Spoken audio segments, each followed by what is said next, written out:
Hello বন্ধুরা, তো আজকের এই ভিডিওতে একটা সাউথ ইন্ডিয়ান সিনেমা নিয়ে কথা বলবো। মোর স্পেসিফিক্যালি একটা তামিল মুভি নিয়ে কথা বলবো। সিনেমাটার নাম হচ্ছে ডিএনএ। এটা ডিরেক্টর হচ্ছে নেলসন ভেঙ্কটেসন এবং অথর্বা রয়েছে, আমার একজন পছন্দেরই অভিনেতা। নিমিষা রয়েছে, মোহাম্মদ জিশান রয়েছে। আহ, মোহাম্মদ জিশান আমাদের বলিউডে, জিশান আইব তোমরা সকলেই চেনো। আরো সাপোর্টিং স্টার কাস্টে আরো রয়েছে। মেইন লিড পেয়ার হচ্ছে অথর্বা এবং নিমিষা। তো আমরা দেখতে পাই অথর্বা এবং নিমিষা তাদের পার্সোনাল লাইফে কিছু ক্রাইসিস রয়েছে। দুজনেই মানে কি বলবো আর কি, মানসিক ভাবে কোনো না কোনো ভাবে একটু ফ্যামিলির সাথেও কিছু ইনফেরিটি রয়েছে। তো এরই মধ্যে তাদের বিয়ে হয় এবং তাদের একটা বেবিও হয়। কিন্তু সেই বেবিটা মা যখন পায়, সেই মা মানে নিমিষের ক্যারেক্টারটা যখন পায়, তখন সে বলে যে এটা তার বেবি না, তার বেবি পাল্টাপাল্টি হয়ে গেছে।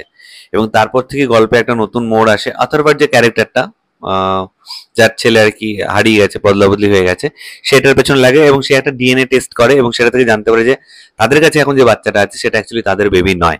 তো সেখান থেকে একটা জার্নি স্টার্ট হয়। মানে এই যে বাচ্চা অদল বদল হচ্ছে, এটা কি অ্যাক্সিডেন্টালি হয়েছে, নাকি হসপিটাল কর্তৃপক্ষ জড়িত, নাকি অন্য কেউ রয়েছে, এবং জিশান আইবের ক্যারেক্টারটা এই পুরো ঘটনার সাথে কিভাবে যুক্ত, এটা নিয়ে পুরো গল্পটা। মানে বাচ্চা মানে তো বুঝতেই পারছো, অনেক কিছু থেকে, অর্গান ট্রাফিং থেকে শুরু করে যাদের বেবি নেই তাদেরকে বেবি দেওয়া। তো একটা চক্র চলে আর কি। তো এখানে কি ঘটছে না ঘটছে সেটার জন্য পুরো সিনেমাটা তোমাদের দেখতে হবে। সিনেমাটা এক দুজন আমাকে রেকমেন্ড করছিল, বলছিল যে ওয়াচেবল সিনেমা একটা, অবশ্যই দেখো। তো সিনেমাটা দেখার মানে একটা কথাই বলবো যে হ্যাঁ, সিনেমাটার যে ভাবনা চিন্তা এবং যে টপিকটা মানে সোশ্যাল মেসেজটা দেওয়ার চেষ্টা করেছে, সেটা নো ডাউট ভালো। এবং ডিরেক্টর সেটার মধ্যে একটা অনেস্টি রেখেই কাজ করেছে। মানে যতটা কনভিন্সিং ওয়েতে দেখানো যায় সিনেমাটা সেটাই করেছে, কিন্তু আলটিমেটলি কোথাও গিয়ে রিয়েলিটি থেকে অনেকটাই দূরে লেগেছে আমার সিনেমাটা। আমার মনে হয়েছে অনেক কিছু জিনিসপত্র অনেক ইজিলি তারা দেখিয়ে দিচ্ছিল, এবং সিনেমাটিক লিবার্টি নিতে গিয়ে কারো ডাবল রোল দেখিয়ে দিচ্ছে, মানে লুকালাইক দেখিয়ে দিচ্ছে, এর করে মানে এই করে নষ্ট করেছে আর কি কাজটা। নলে পোটেনশিয়াল খুব ভালো ছিল। পারফরমেন্সের কথা যদি বলি, আথেরবার কাজ খুব ভালো, স্পেশালি ইমোশনাল এবং অ্যাকশন সিকোয়েন্সে সে খুব ভালো পারফরমেন্স করেছে।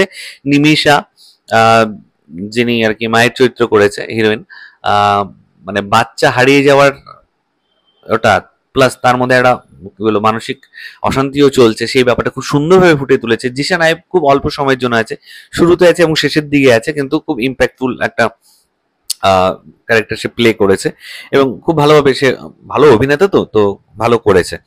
তো আমার মনে হয় যে তার ক্যারেক্টারটার আরো আর্ক দরকার ছিল, মানে তার ক্যারেক্টারটাকে নিয়ে অনেক কিছু করা যেতে পারতো। লাস্টে ক্লাইম্যাক্সে এসে খুবই শর্টকাটের মাধ্যমে আমাদেরকে সেগুলো দেখানো হয়। জাস্ট ভার্বালি সে বলছে এবং ফ্ল্যাশব্যাকের কিছু সিন আমাদেরকে দেখানো হচ্ছে। তো সেই জায়গাটা আমার মনে হচ্ছিল একটু টাইম নিয়ে ধরে ধরে যদি করা যেত তাহলে মনে হয় আরো বেটার হতো। তবে সিনেমাতে হুক পয়েন্ট অনেকগুলো রয়েছে, মানে কখনো মনে হবে এটা হয়েছে বাচ্চাটার সাথে, তো কখনো মনে হবে যে নরবলি দেওয়ার একটা কনসেপ্ট রয়েছে, তো কখনো অর্গান ট্রাফিকিং। এর করতে করতে আলটিমেটলি ক্লাইম্যাক্স আমাদের দেখানো হয় যে অ্যাকচুয়ালি এই বাচ্চাগুলোর সাথে কি হচ্ছে এবং কে বা কারা কিভাবে করছে, কেন করছে, সেটা আমাদেরকে পুরোটাই রিভিলেশন করা হয় আলটিমেট ক্লাইম্যাক্সে। তো একটা ভালো প্লট, আরো ভালো হতে পারতো বলে আমার কোথাও গিয়ে ফিল হয়েছে এই সিনেমাটা যখন আমি দেখছিলাম। এবং বক্স অফিস সেরকম কোনো সফলতা পাইনি। 6 to 7 crores বাজেট নিয়ে সিনেমাটা 9 crores এর মতন বক্স অফিস বিজনেস করেছিল। যে এখানে তামিল বেল্টেই তারা চাইলে 100 crores করে দিতে পারে যে কোনো সিনেমা। তো সেই হিসেবে বক্স অফিসে সেরকম সফলতা পাইনি, তবে one time decent watch. Out of 5 star আমি সিনেমাটাকে 2.5 স্টার রেটিং দিচ্ছি। তো মানে 50-50, কিছু ভালো রয়েছে কিছু খারাপ রয়েছে, এই কারণে 2.5 স্টার দিলাম।